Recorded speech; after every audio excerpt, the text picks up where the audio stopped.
Danau Toba adalah salah satu danau yang menjadi tempat wisata menarik bagi para wisatawan, baik lokal maupun mancanegara.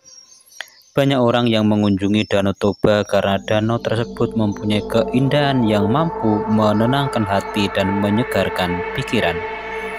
Danau Toba terletak di tengah Pulau Sumatera Utara serta menjadi salah satu danau terbesar di Indonesia.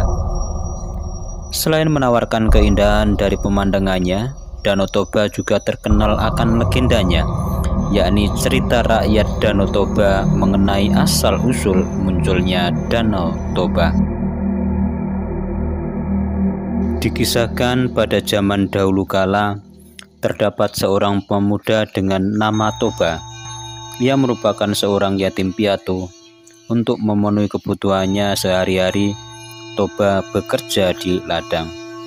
Sesekali ia mencari ikan di sungai yang terletak tidak jauh dari rumahnya. Ikan hasil tangkapannya kerap dijadikan sebagai lauk dan bila berlebih akan dijual ke pasar.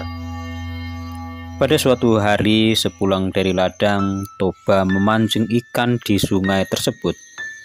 Ia sangat berharap untuk memperoleh ikan yang sangat besar yang dapat dengan segera dimasaknya untuk dijadikan sebagai lauk.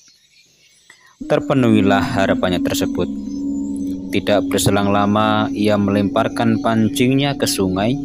Mata kailnya langsung disambar oleh seekor ikan.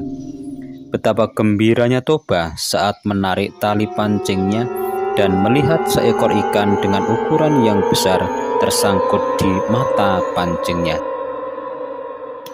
Sejenak, Toba memperhatikan ikan yang sangat besar yang sudah berhasil ditangkapnya itu. Ikan yang aneh, katanya. Seumur hidupnya, Toba belum pernah melihat ikan dengan bentuk seperti itu. Warna ikan tersebut kekuningan serta sisik-sisiknya kuning keemasan. Tampak berkilauan sisik-sisik tersebut saat terkena paparan sinar matahari. Saat Toba melepaskan mata pancing dari mulut ikan tangkapannya itu, tiba-tiba terjadi sebuah keajaiban yang sama sekali tidak pernah ia duga. Ikan aneh dengan sisik berwarna kuning keemasan tersebut berubah menjadi seorang perempuan yang elok parasnya. Toba terheran-heran ketika melihat keajaiban yang berlangsung di depan matanya itu. Ia hanya berdiri tak percaya dengan bola mata membulat serta mulut melongo. "Tuan," kata perempuan cantik jelmaan dari ikan kuning itu, "aku adalah makhluk kutukan dewa. Aku dikutuk karena telah melanggar larangan besarnya. Sudah ditakdirkan kepadaku bahwa aku akan berubah bentuk dan menyerupai makhluk apa saja yang memegang atau menyentuh aku. Karena Tuhan sudah memegangku, maka aku pun berubah menjadi manusia seperti tuanku ini." Toba lantas memperkenalkan namanya, begitu juga dengan perempuan berwajah cantik itu. "Namaku Putri, Tuan." Toba lalu memikirkan sesuatu dan menjelaskan pemikirannya tersebut kepada Putri. Pemikirannya ialah untuk memperistri Putri karena Toba sangat terpesona dengan kecantikan si perempuan jelmaan ikan itu. "Bersediakah engkau menikah denganku, Putri?" tanya Toba setelah pembicaraannya beberapa saat. "Baiklah, aku bersedia, Tuan. Selama Tuan bersedia juga untuk memenuhi satu syarat yang akan aku ajukan," jawab Putri. "Syarat apa yang engkau inginkan, Putri? Sebutkanlah, aku pasti akan memenuhinya." "Permintaanku hanya satu, Tuan. Pastikan Tuan dapat menutup rapat-rapat rahasiaku ini. Jangan sekali-kali Tuan menyebutkan bila aku adalah seekor ikan. Bila Tuan menyatakan kesediaan Tuan untuk menjaga rahasia ini, Aku bersedia menjadi istri tuanku. Baiklah putri, aku berjanji akan menutup dengan rapat rahasiamu ini. Rahasia ini hanya kita berdua yang tahu, kata Toba. Toba dan putri pun akhirnya menikah. Pasangan tersebut hidup rukun dan berbahagia walau dalam kesederhanaan.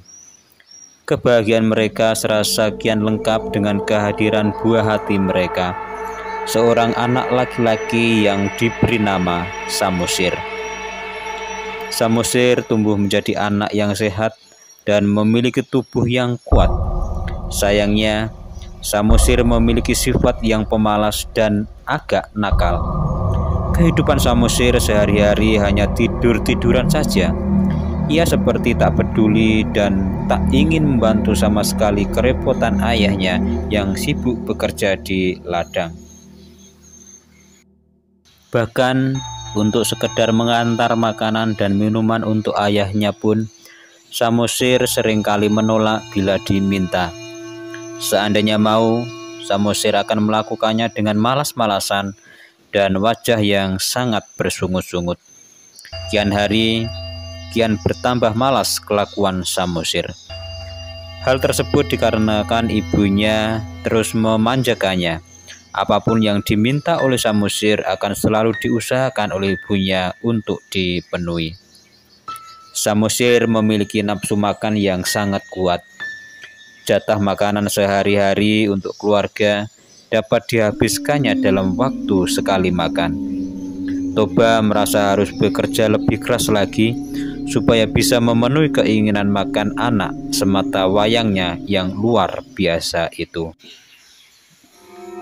Pada suatu hari, Samosir diminta ibunya untuk mengantarkan makanan dan minuman untuk ayahnya yang sedang bekerja di ladang. Samosir yang sedang bermalas-malasan pada mulanya enggan untuk menjalankan perintah ibunya tersebut. Meski demikian, setelah ibunya memaksa dengan terus-menerus, akhirnya Samosir bersedia untuk mengantarkan makanan dan minuman tersebut meski dengan wajah yang muram. Samosir membawa makanan dan minuman tersebut menuju ke ladang. Di tengah perjalanan, Samosir tiba-tiba merasa lapar. Dihentikannya langkah menuju kebun. Samosir lalu memakan makanan yang seharusnya akan diberikan untuk ayahnya tersebut. Makanan itu tidak dihabiskannya dan hanya disisakan sedikit. Dengan makanan dan minuman yang tersisa sedikit itu, Samosir lalu melanjutkan perjalanannya ke ladang. Setelah tiba di ladang, Samosir memberikan makanan dan minuman yang tinggal sedikit itu kepada ayahnya. Toba yang sudah sangat lapar, bekerja keras sejak pagi, langsung membuka bekal dan sangat ingin memakannya. Tapi terperanjatlah Toba ketika melihat makan siang untuknya yang tinggal sedikit itu. "Mengapa jatah makanan dan minumanku tinggal sedikit?" tanya Toba dengan raut wajah marah. Dengan wajah yang polos seolah tak melakukan kesalahan, Samosir menjawab, "Tadi di jalan aku tiba-tiba merasa sangat lapar, ayah. Maka dari itu, jatah makanan dan minuman ayah itu sudah kumakan sebagian. Akan tetapi tidak semua kuhabiskan. Masih ada sedikit makanan dan minuman untuk makan siang ayah."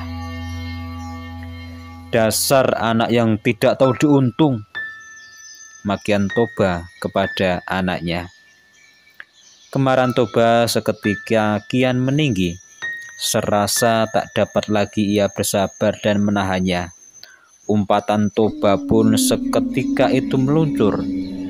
"Dasar kau, anak keturunan ikan!" Samosir sangat ketakutan dan terkejut ketika mendengar umpatan dari ayahnya.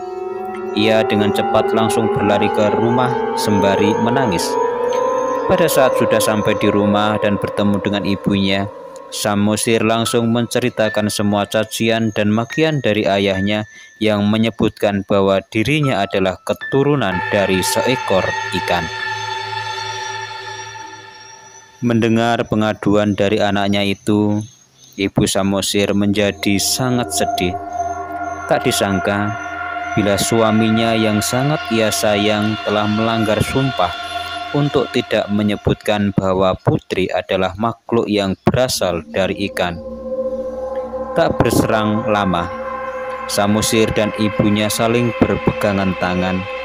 Dalam hitungan sekejap, kedua ibu dan anak itu menghilang dan keajaiban pun terjadi. Pada bekas pijakan kaki Samosir dan ibunya, tiba-tiba menyembur air yang sangat deras dari dalam tanah. Air yang disemburkan keluar seakan tiada berhenti. Semakin lama, tak semakin berkurang semburan air tersebut, malah semakin besar adanya. Dalam waktu yang cepat, permukaan tanah di daerah itu pun tergenang. Permukaan air kian meninggi dan tak berapa lama kemudian lembah yang digunakan oleh Toba sebagai tempat tinggal pun sudah penuh dengan genangan air. Hingga pada akhirnya terbentuklah sebuah danau yang sangat luas di tempat itu. Penduduk sekitar lalu menamakan danau tersebut sebagai Danau Toba. Adapun pulau kecil yang terletak di tengah-tengah Danau Toba itu disebut sebagai Pulau Samosir, sebagai penanda bahwa itu merupakan tempat di mana Samosir dan ibunya berpijak untuk terakhir kalinya. Terima kasih sudah menonton. Jika Anda menyukai video ini, jangan lupa subscribe, like, dan share. Terima kasih.